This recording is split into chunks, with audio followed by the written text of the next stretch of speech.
Entonces, la verdad es que es completamente lícito que cualquier provincia, en cualquier momento, analice. Lo que no es bueno es la modificación de las reglas tributarias a cada rato.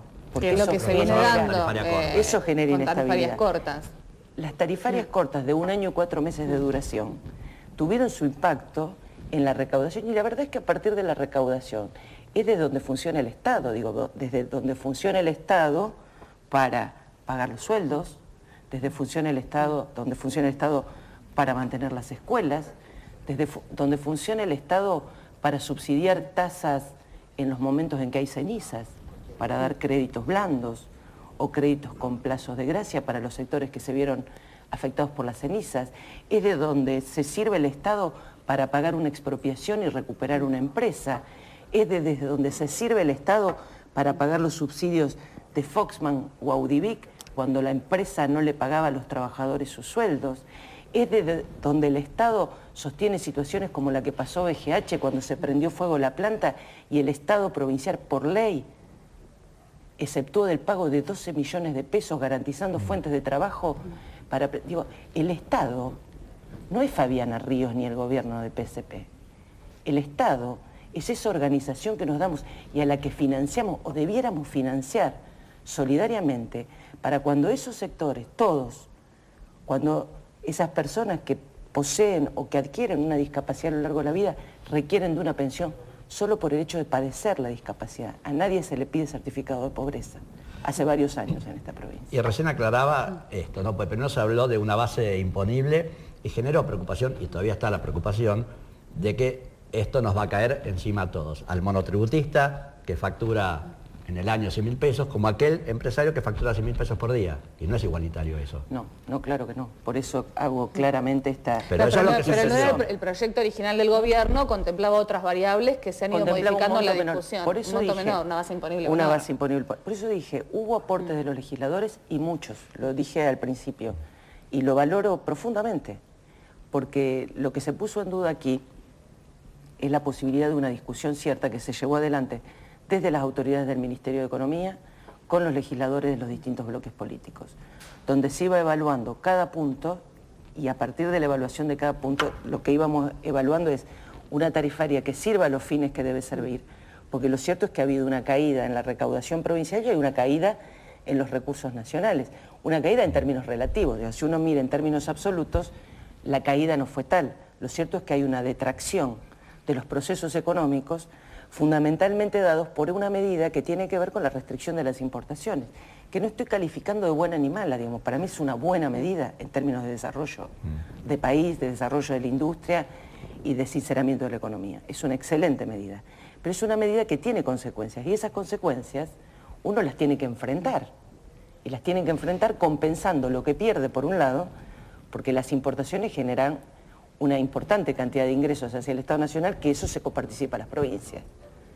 Bueno, eso cayó, y cayó, digamos, en otro sentido, cayó también en la recaudación local, en lo que fue el proceso de procesos productivos, la verificación de procesos productivos durante los meses de enero, febrero y marzo. Pero si no había insumos en las industrias y demoraba la Es que lo que hubo fue producción. hubo un cambio de mecanismo, que como todo cambio de mecanismo, lo que hace es detiene por una parte por el mismo cambio de mecanismo, y por otra parte detiene el proceso a la velocidad que venía ante la duda, digamos. Hay los empresarios, digamos, paran un poco porque el sistema cambió y paran otro poco por las dudas. Sí.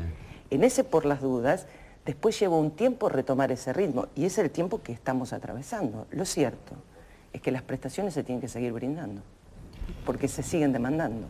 Otra de las aclaraciones que hizo recién es los temas en esto no vamos a lo que a la gente le preocupaba y lo que generó, creo, incluso todo este rechazo.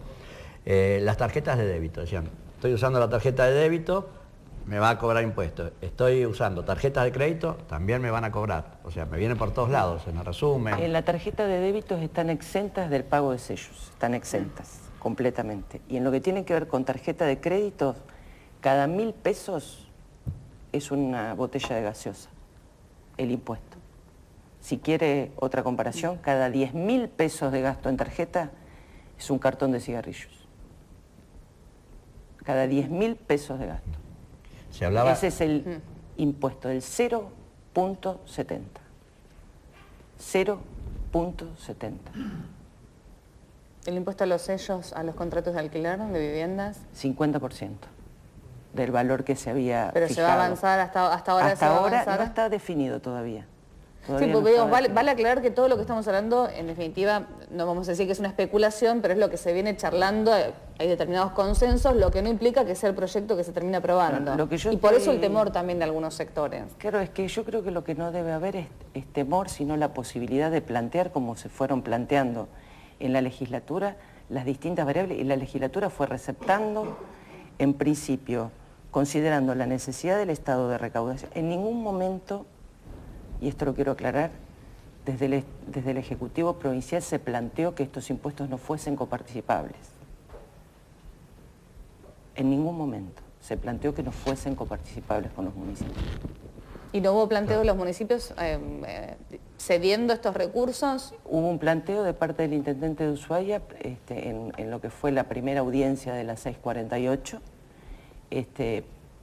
por ejemplo, acompañando con sus legisladores una tarifaria que no fuese coparticipable. ¿A cambio de la 648? No fue planteado, fue un planteo en un momento complicado porque había mucha tensión y mucha discusión. El planteo fue suspender la discusión de la 648 por 6 meses y discutir la tarifaria sin que ésta sea coparticipable. Y la verdad es que el planteo del gobierno fue: démonos 30 días para ver cómo podemos discutir en términos políticos la cuestión de la 648, pero en ningún momento planteamos que los términos de la tarifaria fueran para resolver un déficit provincial, sino para fijar un esquema diferente. Digo, por ejemplo, lo que tiene que ver con el impuesto inmobiliario rural, del que casi ya ni se habla, tiene que ver con un revalúo de lo que es la propiedad de la tierra, con una fijación de valor y con una alícuota en términos de valor de esa propiedad, que si es de 500.000 pesos, la alícuota sea del 1.1, y si es de más de 500.000 pesos, un monto fijo de 5.500 pesos más una alícuota de 1.3. Ese es los términos de evaluación y de tributación de la tierra rural. O sea, basta a la tasa cero también. Y se elimina la tasa cero de actividades que, si bien tenían una alícuota fijada, también tenían como contrapartida la fijación de tasa cero, sobre todo en lo que tenía que ver con construcción.